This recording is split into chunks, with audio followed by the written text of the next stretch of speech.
I am joined by Reverend Dr. Jessica Moerman, President and CEO of the Evangelical Environmental Network.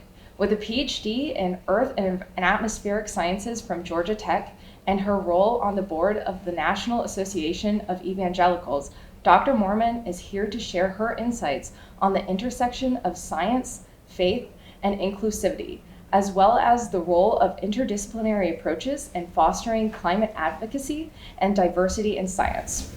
Dr. Moerman, thank you so much for being here. Thanks for having me. Of course. So we've recently seen an explosion in interdisciplinary science, this cross disciplines, that students are wanting to go into.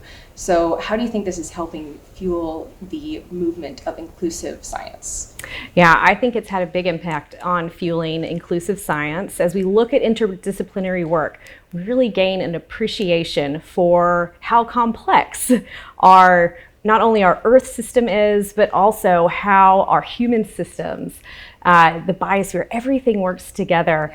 We bring all elements of ourselves into that work. And so in truly answering interdisciplinary questions, we've got to bring in more voices, more ways of knowing, and that has absolutely fueled the inclusive science movement. Absolutely. As somebody who, when I got into geoscience, I was like, there's no way of studying one thing without trying to understand the other. I worked on biogeochemistry because there was no way of isolating one system in the natural world. So I just think, the interdisciplinary movement is so important and kind of, should have been like that all along, I feel like.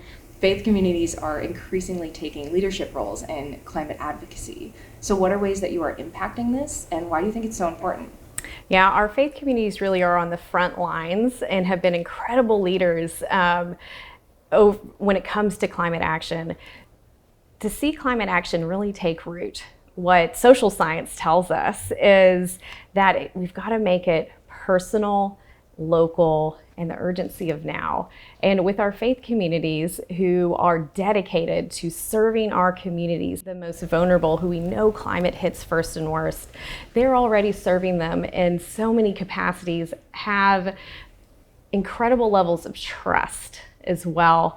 And so our faith communities are such important interfaces with not only making sure that the climate action we need to see reaches the people who need it most, but also in lifting our voice for and advocating for solutions that we don't have yet through policy change. And I have to give a shout out to Katharine Hayhoe. I think she's really been leading the charge in showing how you can integrate those two things, but so many others amazing scientists of faith, as well as scientists of non-faith, but recognize the importance of our faith communities, the spiritual aspect of things. And so I think this is making for a stronger and more diverse science community by making faith and spirituality a more welcome